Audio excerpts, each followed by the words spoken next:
अल्हम्दुलिल्लाह अल्हम्दुलिल्लाह वकफ़ा वसलामुन अला इबादिहिल्लज़ीना इस्तफ़ा अम्मा बाद फ़अऊज़ु बिल्लाहि मिनश्शैतानिर्रजीम बिस्मिल्लाहिर्रहमानिर्रहीम या अय्युहन्नासुत्तक़ू रब्बकुमुल्लज़ी ख़लक़कुम मिन नफ़्सिन वाहिदतिन व ख़लक़ मिन्हा ज़ौजहा व बस्स मिन्हुमा रिजालन कसीरम व निसा वत्तक़ुल्लाहल्लज़ी तसाअलून बिही वल अरहाम इन्नल्लाहा काना अलैकुम रक़ीबा।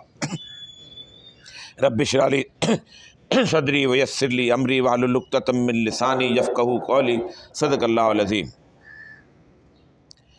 हज़रात गिरामी, गुज़श्ता 3 जुमों में हमने 3 मुख्तलिफ़ किस्म की उन बीमारियों का या उस इज्तिमाई सूरत हाल का ज़िक्र किया है जिसकी वजह से इस उम्मत मुस्लिमा की वो कैफ़ियत है कि हम पूरी दुनिया में ज़लील व रुस्वा भी हैं और हमारे यहाँ दीन की वो दावत उस तरह जड़ नहीं पकड़ रही जिस तरह हमसे पहले कौमों में पकड़ा करती थी या हमसे पहले लोगों में पकड़ा करती थी।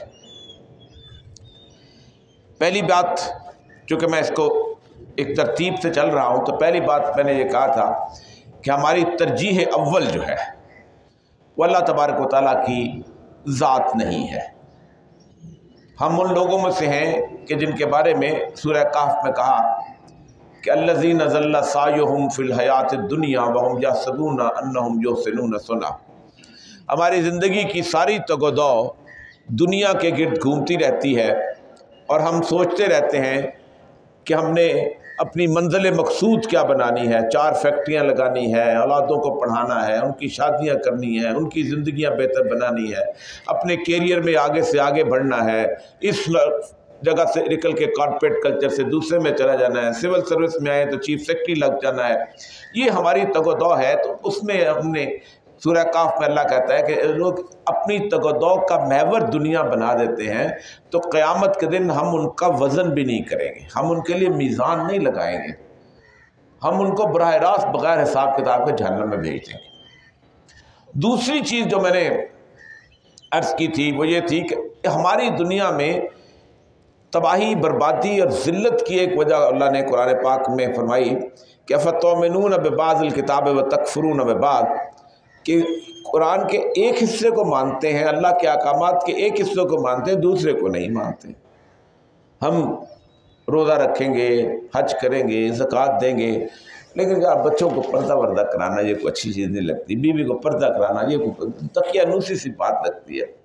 या हम अब सूद है तो क्या है, मजबूरी है तो खा रहे हैं, मजबूरी नहीं बल्कि बात दफ़ा होता है कि क्या करें, ज़िंदगी के अंदर ये गुजारा करना है, बैंक में रख के आराम करेंगे, इतना ज़िंदगी कमा ली। अल्लाह कहता है इसका एक ही नतीजा है, इल्ला खिज़युन फ़िल हयातिद दुनिया। इस अमल का अल्लाह तबारक व तआला ने क़यामत पे सौदा नहीं छोड़ा। कहता मैं दुनिया में तुम्हें ज़लील व रुस्वा कर दूँगा, क़यामत का अज़ाब तो है ही है। तो जो अल्लाह को इससे कोई परवाह नहीं कि आप अल्लाह का इनकार कर दें, कहें हम अल्लाह को नहीं मानते, हम सेकुलर हैं, हम लिबरल हैं, आप अमेरिका बना लें, हम यूरोप बना लें। अल्लाह कहता है क़यामत में मेरे पास आना है, मैं हिसाब ले लूँ। लेकिन उसको ये बात बड़ी बुरी लगती है कि आप उसको माने और फिर उसके कुछ हिस्सों को माने और ना माने। वो कहते ये नहीं चलेगा। वकील बन गए हो तो दोपहर को 2 बजे काला कोट पहनोगे, बेशक तुम पसीने से शराबूर हो जाओ, वहाँ तो तुम इनकार नहीं करते। जिमखाना क्लब वाले आपको कहते हैं ये सूट पहन के और टाई पहन के और आप कर लेते हैं, लटकाई होती हैं चीज़ें गाड़ी में, कहते हैं नहीं क्योंकि वो मेंबरशिप कैंसिल कर देगा। अल्लाह की मेंबरशिप को हमने ऐसे ले लिया हुआ, तो असल मसला है। तीसरा, मैंने निज़ाम तालीम के बारे में बात की थी कि हमारा निज़ाम तालीम है, हमारे इल्म को पढ़ने का जो नुक्ता नज़र है वो उलट है। दुनिया पूरी का जो इल्म है वो इस बुनियाद पर चलता है कि हम इस कायनात की जुस्तजू कर रहे हैं कि ये बनी कैसी थी। अल्लाह कहता है कि नहीं, जुस्तजू करो, लेकिन ये तय कर लो कि ये बनाई मैंने है, फिर जुस्तजू करते रहो। तुम्हें मेरी हर जगह एक बादशाहत नज़र आएगी, हर जगह तुम्हें मेरा एक दुनिया के अंदर जो वजूद है नज़र आएगा।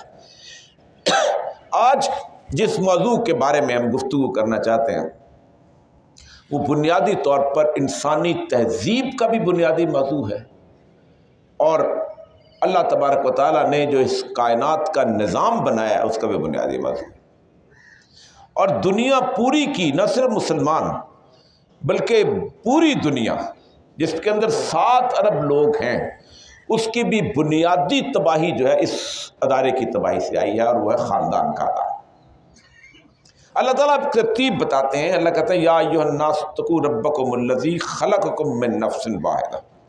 ऐ अल्लाह, ऐ लोगों, पूरे इंसानों को ख़ातिर किया, मुसलमानों को नहीं किया। ऐ बनी नौ इंसान, क्योंकि इंसानों का रब है, तुम मुझसे डरो, अल्लाह से डरो जिससे तुम्हें एक जान से पैदा किया और फिर उस जान से तुम्हारा जोड़ा बनाया और फिर मर्द और औरत बना के दुनिया के फैला दिए, और उस खुदा से डरो जिसका वास्ता देकर तुम एक दूसरे से अपने हक मांगते हो और रिश्ते और कराबत के तल्लुकात को बिगाड़ने से परहेज़ करो।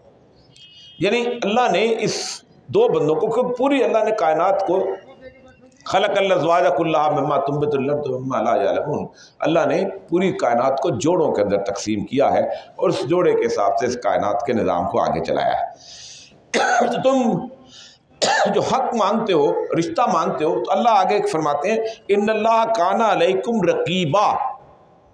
ये वाहिद जगह है जहाँ अल्लाह कहता है मैं तुम्हारी निगरानी भी कर रहा हूँ। तुम क्या कर रहे हो?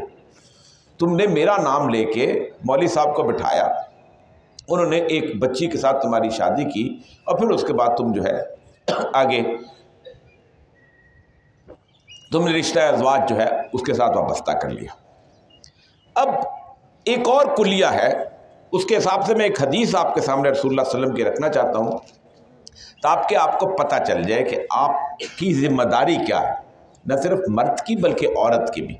और यहाँ से पता चलेगा कि जब आपने इन जिम्मेदारियों को ख़राब किया तो आपका ख़ानदान तबाह हो गया।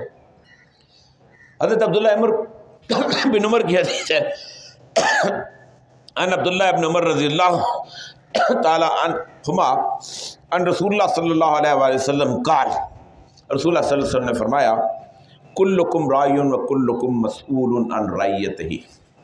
तुम में से हर कोई, राई कहते हैं चरवाहे को, बकरियां चराने वाला जो शख्स होता है उसको राई कहते हैं। तुम में से हर कोई एक चरवाहा है, लेकिन यहाँ 3-4 मानों में आता है राई जो है अरबी के अंदर। हाकम भी है, निगहबान भी है, और उसके साथ साथ वो उसका निगरान भी है। जैसे बकरियों का पालने वाला जो है, बकरियों को चराने वाला जो है, उसका निगरान होता है। फिर तुम में से हर कोई एक चरवाहा है और उससे उसके अपने गले के बारे में पूछा जाएगा।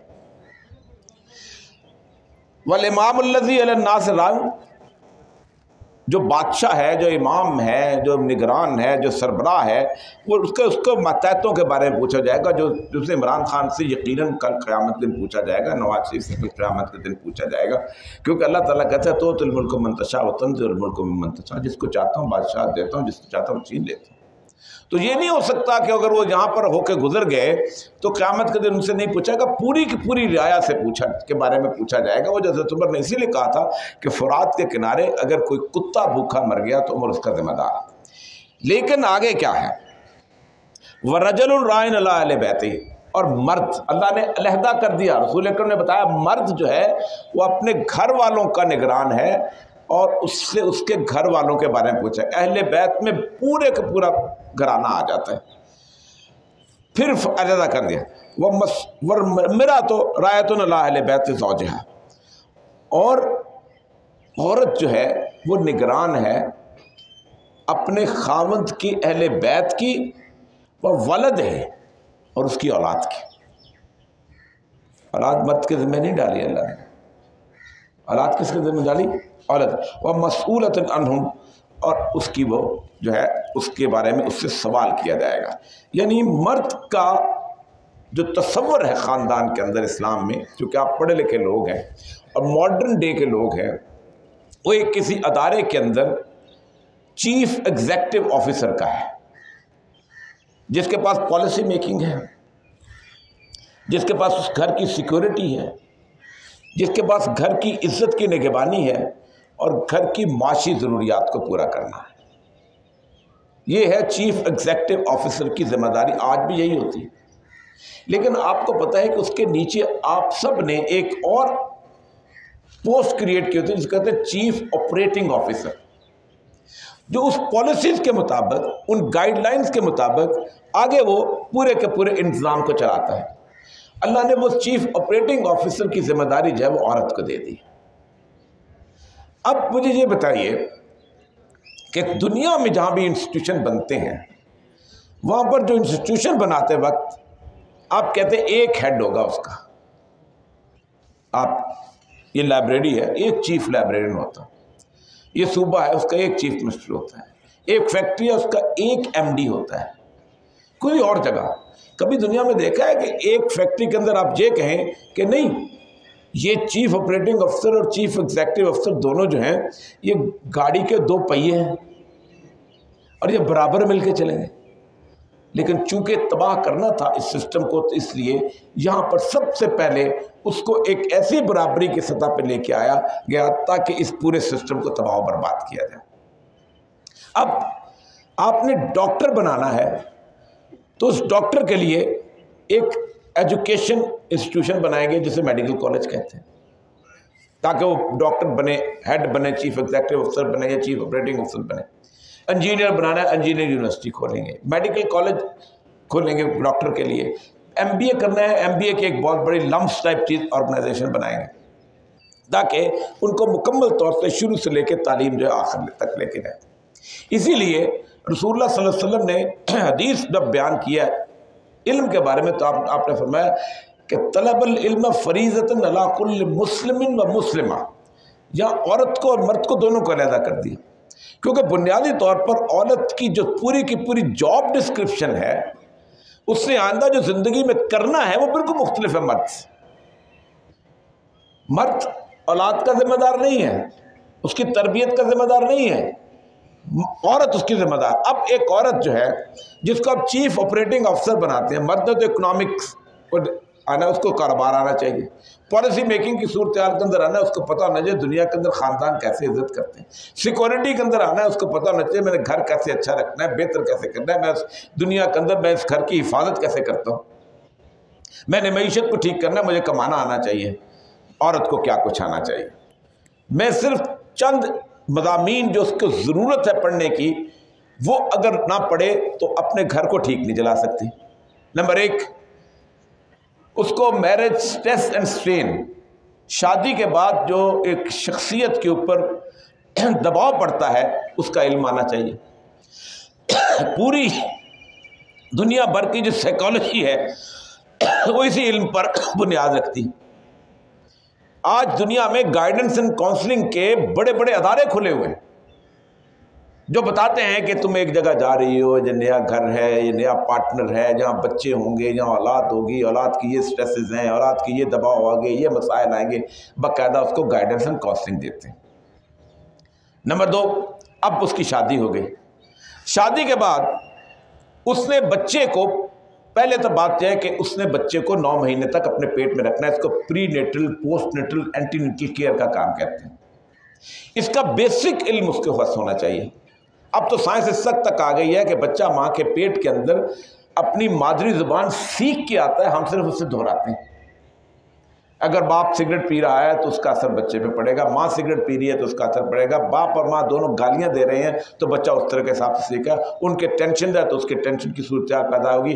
तो उसको post natal, pre natal, antenatal care का इल्म होना चाहिए, पूरी मास्टर्स डिग्री, बल्कि लोग PhD करते हैं इसके अंदर। आगे उसके अंदर बच्चा पैदा हो गया है, उसको बच्चे की कॉग्निटिव नीड, बच्चे की सोशल नीड, बच्चे की साइकोलॉजिकल नीड, बच्चे की IQ नीड, एक एक लम्हे पर जो उसकी बच्चे की ज़रूरियात है उसके ऊपर एक एक लम्हे पर एक एक मास्टर डिग्री होती है। उसको किस किस्म की लैंग्वेज सीखनी चाहिए, उसको किस किस्म की ज़ुबान के ऊपर अबूर होना चाहिए, उसकी नफ्सियाती मसाइल कौन से हैं, वो अगर मैं उसको ज़रा सा धुतकारती हूँ तो उसको किस किस्म की नफ्सियाती मसले का शिकार होता है जो पूरी ज़िंदगी उस पर कायम रहता है। वो अगर बच्चे की लैंग्वेज थोड़ी आहिस्ता है तो वो और उसको हम कैसे आगे बढ़ा सकते हैं। बच्चे का रुझान किस तरफ है, क्या वो बच्चा जो है आगे चल के शायर बनना चाहता है, आर्टिस्ट बनना चाहता है, आगे चल के इकोनॉमिस्ट बनना चाहता है, इंजीनियर बनना, वो रुझान को IQ टेस्ट दे सकती है, उसको पता हो। फिर उसके बाद उसकी एडोलेसेंस की नीड, 13-14 साल में जब बच्चा अपने आप को कुछ साबित करना चाहता है कि मैं बहुत चीज़ हूँ, रात को जनाब दोस्तों के साथ बैठा रहेगा, 1-1:30 बजे उठ के आएगा, या रात को दीवार फलांग के वापस आएगा, या दीवार फलांग को फिल्म देखने चला जाएगा। ऐसे वक्त में आपने क्या करना है किस तरह उसको गए, पूरी की पूरी नफ्सियात की साइंस है कि जब वो एजिटेट करता है, जब वो बच्चा अपनी पर्सनैलिटी का वजूद साबित करने की कोशिश करता है तो उसको क्या करना चाहिए। फिर उसके हाथ में 2 बूढ़े आ गए हैं। एजिंग एक साइंस है, एजिंग के ऊपर बाकायदा डिग्रीज होती है, लोग पीएचडी करते हैं कि 2 बूढ़ों की खुराक कैसे होनी चाहिए, उनकी एक्सरसाइज कैसे होनी चाहिए, उनकी ज़िंदगी कैसे गुजरनी चाहिए, ये सारी चीज़ें उसको इल्म होना चाहिए। उसके हाथ में एक घर की न्यूट्रिशन आ गई है, उसको पता होना चाहिए इस घर की न्यूट्रिशन कैसी होनी चाहिए, किस बंदे को किस किस्म की खुराक चाहिए, किस एज के साथ बच्चियों की क्या खुराक चाहिए, किस एज के। आज न्यूट्रिशन के अंदर न्यूट्रिशनिस्ट आपके एक शहर में लाहौर में भी प्रैक्टिस करते होंगे। उसके हाथ में एक घर आ गया है जिसको उसे सजाना है, संवारना है। इंटीरियर डिज़ाइनिंग आज दुनिया की बहुत बड़ी साइंस है। इन सारों को उन्होंने अलहदा करके प्रोफेशन बनाया। क्यों? कि जब तक इस खानदान से इस औरत को बाहर नहीं निकाला जाता था उस वक्त तक इस दुनिया का चिराग नहीं जल सकता था। 1920 में पहला मिस वर्ल्ड का कंपटीशन आया है फ्लोरिडा के साइलों के ऊपर, और फिर उसके बाद मुझे शर्म आती है मस्जिद में बैठ के कहते हुए कि पाँव के नाखून से लेकर सर के बालों तक कोई एक मकाम ऐसा नहीं औरत का जिसको बाजार में ला के खड़ा ना किया। ऐसे चलोगी तो ऐसे होगा, ऐसे उठोगे तो ऐसे होगा, इस तरह का लिबास पहना करो तो इतना खूबसूरत लगोगे, इस तरह कुछ दिन का अगर तुम इस तरह का तुम्हारा जिस्म होगा तो तुम ज़्यादा बेहतर लगोगे। जिस दिन ऐश्वर्या राय और सुष्मिता सेन ने मिस वर्ल्ड का, मिस यूनिवर्स का कंपटीशन जीता था, भारत के अंदर सिर्फ 5 प्लास्टिक सर्जन थे। आज इस वक्त 57,000 प्लास्टिक सर्जन। उसको 10-15 साल की जिंदगी दिखा के उसका पूरे के पूरा घर तबाह किया। उससे 20 इंस्टीट्यूशन बनाए, डे केयर सेंटर्स बन रहे हैं, फॉस्टर्स होम बन रहे हैं। इस खानदान को हमने तबाह किया इसलिए कि हम चाहते थे कि इसकी बुनियाद के ऊपर हमारा कारोबार जो है, हमारा जो जिंदगी का सब कुछ चमके। वो जो इकबाल की सूरत हाल है कि सारा वो कहता है कि हाफिज नामू से जन मर्द आसमां मर्दाफिल अलहजर आई ने पैगंबर से 100 बार अलहजर। इब्लीस की मजलिस शूरा में इब्लीस कहता है देखो अल्लाह के आइन से बचो, ये औरत की इज्जत की हिफाजत करता है और मर्द को मैदान में उतारता है कि जाओ तुम जाके तीर खाओ ज़माने के, जाओ तुम मईशत की सूरत हाल को देखो और पूरे के पूरे घर को देखो। आज तक इस औरत के लिए पूरी दुनिया के अंदर हर मामले के अंदर अवार्ड हैं। पायलट बन जाए तो अवार्ड है, बेहतरीन डॉक्टर बन जाए तो अवार्ड है, शानदार किस्म की और कारकर्दगी का देखा जाए। कभी किसी ने पूछा कि डॉक्टर कदीर की माँ के लिए कोई अवार्ड है, मैडम क्यूरी की माँ के लिए कोई अवार्ड है, आइंस्टाइन की माँ के लिए कोई अवार्ड है? कभी किसी ने उस औरत को जो 24 घंटे घर के अंदर काम करती है उसको कभी माशी तौर पर तोड़ने की कोशिश की? नहीं की। तो बुनियादी तौर पर हमने एक तो इसको तबाह किया इस तरह। अब अल्लाह तबारक व तआला जो है मेरे और आपके ज़िम्मे इस ख़ानदान का मकसद क्या बताता है? क्या ये बताता है कि हमने बच्चे पालने हैं? कहते नहीं, वो तो तुम खुद पालोगे। जो अल्लाह को नहीं मानता वो भी पालता है। कौन है जो नहीं पालता? इसीलिए कहीं कुरान के अंदर नहीं कहा, ये कहा वालिदैन के साथ बिल वालिदैन एहसाना, वालिदैन को नहीं कहा कि बच्चों को सही तरह पालो। अल्लाह को पता है मैंने फितरत के अंदर रख दिया हुआ कि ये पालेंगे। कहा कभी तुम उसको अच्छी नौकरी दिलाओगे? नहीं। कहा ये कि तुम उसको कारोबार में सेट कराओगे? मेरी फैक्ट्री है तो 2 फैक्ट्रियाँ बेटे को दे के जाऊँगा। कहा उसके मैं शानदार अमीर घर में शादी कर दूंगा? नहीं। अल्लाह ने एक जिम्मेदारी लगाई है और ये वो जिम्मेदारी है क्योंकि अल्लाह तबारक जो कुरान पाक की आयत है सूरह बनी इसराइल की, वला तक़्तुलू औलादकुम खश्यतल इमलाक नहनु नर्ज़ुकुहुम व इय्याकुम। अपनी औलादों को कत्ल न करो फ़क्र की वजह से, हम उन्हें रिस्क देते हैं और तुम्हें भी हम ही देते हैं। तुम अगर हम तुम्हारी पूरी की पूरी मेहनत ज़कारत कर दें, तुम हो क्या? हम उन्हें रिस्क देते हैं, कत्ल मत करो। करना क्या है? मैंने इस खानदान की अल्लाह तबारक तआला ने एक ही चीज़ बताई जिम्मेदारी, या अय्युहल्लज़ीना आमनू, सूरह तहरीम की 6ठी आयत है। इसके आगे अगर पढ़ेंगे तो और आपको मैं ज़्यादा खौफ नहीं दिलाना चाहता जिस अज़ाब का, जिस दर्जा रहता है। या अय्युहल्लज़ीना आमनू कू अनफुसकुम व अहलीकुम नारा, ए ईमान लाने वालों, एक काम तुम्हारे जिम्मे है, अपने आप को भी आग से बचाओ और अपने अहले खाना को भी आग से बचाओ। मेरी जिम्मेदारी क्या है कि मैं बच्चे को इस तरह उंगली पकड़ के पालूं कि हर लम्हे में सोचूं कि ये काम न करे ऐसा कि आग में चले जाए। वकूदुन्नास वल हिजारा, वो आग जिसके अंदर इंसान और पत्थर होंगे। ये सूरह बकरा में एक जगह इस तरह की सूरत आई है, फातू बिसूरतिन मिन मिस्लिही वदू शुहदाकुम मिन दूनिल्लाह। उसके अल्लाह कहता है कि उस आग में हम तुम्हें फेंकेंगे। वकूदुन्नास वल हिजारा उद्दतिल काफिरीन, एक ऐसी आग, दहकती हुई आग। तो जहन्नम से बचाने के लिए क्या हम पहले दिन से कुछ तगदो करते हैं? इस खानदान का पूरा मकसद उसके ताबे होना चाहिए। मैं घर में रिज़्क़ हलाल ला के दूं, मैं घर में बच्चों को जो निवाला खिलाऊं उसमें हराम का शायबा मौजूद ना हो। मैं उसको जब साथ लेके चलूं तो मैं उसको बताऊं कि इस कायनात को तख्लीक करने वाला तुमसे मांगता क्या है। इस कायनात में तो कहता यह है कि ये जो तुम्हारा पड़ोसी है, जिसके बच्चे को तुम पत्थर मार के आए हो, वो अल्लाह का रसूल कहता है कि जिसने पड़ोसी के कुत्ते को इज़ा दी उसने पड़ोसी को इज़ा दी। वो अल्लाह का रसूल कहता है कि देखो, जिसका पड़ोसी उससे नाखुश हुआ वो मुसलमान नहीं है, बेशक वो पड़ोसी गैर मुस्लिम क्यों ना हो, यहूदी ईसाई अल्लाह को ना मानने वाला क्यों ना हो। आप सल्लल्लाहु अलैहि वसल्लम फरमाया करते थे कि मैं तो कभी कभी जब आयात उतरनी शुरू हुई तो मैं सोचता था कि पड़ोसी का जायदाद में हक ना हो जाए। हमने सिखाया।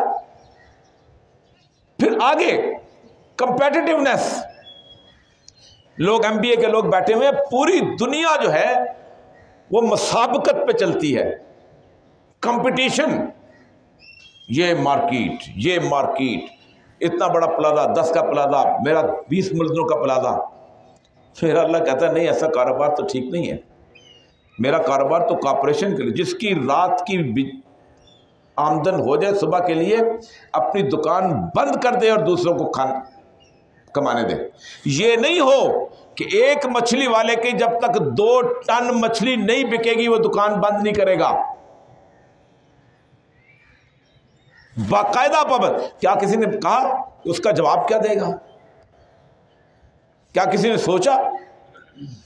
बचपन में जब तुम नौकरी करने जा रहे हो तो तुम नौकरी को इंतखाब करते हुए क्या करोगे? तब तुम क्या ये पूरे का पूरा मकसद जिंदगी जो है ये इस तरफ लेके जाते हैं। अब इस खानदान को 2 चीज़ों ने और तबाह किया जिससे पूरा दुनिया तबाह हो गई। और इस वक्त दुनिया ख़ानदान के हिसाब से जिस सवाल में है, मैं कम से कम 20-25 मुल्क घूमा हूँ, कोई वक्त ऐसा नहीं है कि मैं मुसलमान घरों के अंदर गया हूँ और मैं हिचकियों से रोते हुए ना निकला। एक शख्स था जिसका नाम था माल्थस। इसको कहते हैं आबादी का पैगंबर। प्रोफेटिक गुफ्तगू फरमाई थी। तकरीबन 1850-60 में ये मर गया था। इसने कहा था कि इस दुनिया की जो आबादी है वो वसाइल जो है वो 1, 2, 3, 4 और 5 की तरह बढ़ते हैं, जबकि आबादी जो है वो 2, 4, 8 और 16 के हिसाब से बढ़ती है। और एक दिन ऐसा आएगा कि इस दुनिया के अंदर जो है ये आबादी इतनी ज़्यादा हो जाएगी और वसाइल ख़त्म हो जाएंगे और लोग इंसानों को खाने लग जाएंगे। ये वो बुनियाद थी जिससे कैपिटलिज्म और इंडिविजुअलिज्म, इनफरादियत का, अपने आप को बचाओ भाई, वक्त आने वाला है। आज से 15 साल पहले इकोनॉमिस्ट रिसाले ने एक बहुत बड़ा मजमून कहा कि द फेल्ड प्रोफेट, कि वो शख्स जिसने अल्लाह बन के ये साबित करने की कोशिश की थी, अल्लाह के जूतों में पांव डाल के साबित करने की कोशिश की थी कि इस कायनात में वसाइल ख़त्म हो जाएगा और आबादी बढ़ जाएगी, आज वो नाकाम हो चुका है। कैसे नाकाम हुआ? उसके इस फिक्रे को पकड़ के पूरी दुनिया ने एक प्रोग्राम शुरू किया जिसे कहते हैं पॉपुलेशन कंट्रोल प्रोग्राम। मेरे मुल्क में भी है। हम भी कहते हैं आबादी बढ़ ख़त्म करो, इसलिए कि अल्लाह ताला जो है वो तो रिस्क नहीं देता, तो हम देते हैं। उस पॉपुलेशन प्रोग्राम ने एक माने हमल चीज इजाद की। अब दुनिया को पहले क्या दर्श दिया था? खानदान नाम की कोई चीज नहीं है। 2 भाई भी एक क्लास के अंदर जाएंगे। जो पिछले मैंने बताया था कि एक कंपेटिटिवनेस, यानी दुनिया में जो हम निज़ाम तालीम जिसमें करते हैं, 23 निज़ाम तालीम अब तक आए हैं दुनिया में, 32 निज़ाम तालीम हमारा है इस वक्त जो दुनिया में। ये दुनिया में पहली दफ़ा इंसानी तारीख में हुआ है कि इल्म वो बेहतर है जिसकी मार्केट के अंदर वैल्यू बेहतर है। वो इल्म बेहतर नहीं जिसकी मार्केट के अंदर वैल्यू नहीं है। इल्म के अंदर दूसरी चीज़ कि एक आपस में कुत्तों वाली दौड़, 1 नंबर से फर्स्ट आ रहा है, 2 नंबर से फर्स्ट आ रहा है। इससे पहले दुनिया में हर निज़ाम तालीम में होता था, इस बेटे को मैंने ठीक कर दिया, जाओ हिकमत कर, दुनिया में जिस जगह चले जा, तुम्हें मैंने आकुपंचर सिखा दिया, जाओ तुम आकुपंचर से। तमाम ऑल या पास होते थे या वो फेल होता था, उसको आगे लेके जाता। क्योंकि इंडिविजुअल सोसाइटी बनानी थी, हर बंदे को अलग रखना था। औरत को कहना था मेरा कैरियर ये है, मर्द को कहना था मेरा कैरियर ये है। 2 भाई एक क्लास में पढ़ रहे हो तो एक नोट्स एक दूसरे से छिपाते हैं। इस इंडिविजुअलिस्टिक सोसाइटी में जब वो उसको लेके आए तो उसने कहा जहन्नम में गई मेरी आने वाली औलाद, मैं क्यों बच्चे पैदा करूं? जिस औलाद ने मुझे ओल्ड एज होम में छोड़ के आना है, जिस औलाद ने मुझे इस तरफ लेके जाना है कि जहां पर एक घर ले दिया और उसके बाद 50 साल के बाद मुझे मिलेगी, मुझे उससे पैदा करने की जरूरत क्या है? दुनिया में इस वक्त 18 मुल्क ऐसे हैं कि जिनकी आबादी इस सतह पर आ चुकी हुई है कि अगर वो बाहर से लोगों को न बुलाए तो उनकी म्यूनिसिपल सर्विसेज मेंटेन करने वाला कोई नहीं, उनके बाग को नहीं उसके घास को नहीं काट सकता, उनको सीवरेज साफ को नहीं कर सकता, उनकी बिजली की सप्लाई को नहीं कर सकता। उसमें जापान शामिल है, उसमें जर्मनी शामिल है, उसमें स्कैंडिनेविया के तमाम ममालिक शामिल हैं, उसमें इंग्लैंड शामिल है। पिछले दिनों उन्होंने पोलिश को लेके आए, पोलिश ने हशर कर दिया, फिर उसके बाद अफ्रीकन को लेके आए। मैं पिछले दिनों जब इंग्लैंड में गया था, अब तो मुझ पर पाबंदी है, अब तो मुझे कोई अपना जैसे कहते हैं दरवाजे पे वापस कर देते हैं। तो उस वक्त मैं एक सेंट्रल लंदन में बैठा हुआ था, तो एक गोरा जो था एक दुकानदार के पास आया, दुकान पर खड़ा हुआ है, तो उसने कहा हाउ आर यू डूइंग, तुम क्या कर रहे हो आजकल? उसने कहा I am fine but lot of monkeys around, मेरे इर्द गिर्द बहुत सारे बंदर इकट्ठे हो गए हुए हैं। उन कालों की बात, क्योंकि उन काले ना आए तो उनकी जिंदगी में ट्रैफिक का निजाम नहीं चल सकता। हर एक बूढ़े के ऊपर 5 नौजवान चाहिए। पूरे इन 18 मुल्कों के अंदर 2 बूढ़ों के ऊपर 3 नौजवान रह चुके हुए। पूरी की पूरी नस्लें की नस्लें जो है वो तबाह क्यों? कंट्रासेप्टिव्स माने हम नहीं, मैं जिम्मेदार हूं, मैं अपनी जिंदगी को जैसे गुजार जो आने वाली नस्ल को ले, क्योंकि आपने उस खानदान को तोड़ दिया, उस खानदान के निज़ाम को तोड़ दिया। दूसरी चीज, इस खानदान के अखलाकियात को तबाह करने की जी आई वो 1950-51 के अंदर आए कि जब पहले ये जो आबादी को कंट्रोल का अख्तियार मर्द के पास था, वो माने हमल उसके पास थी, फिर एक छोटी सी पिल इजाद कर दी गई, ये गोली तुम खाओगी खातून। अब वो उसके हाथ से इख्तियार आ गया। जब उसके पास इख्तियार आ गया तो इतना वो खुफिया इख्तियार था, इतना सीक्रेट इख्तियार था कि उसने दुनिया की अखलाकियात को ऐसे झंझोड़ के रखा।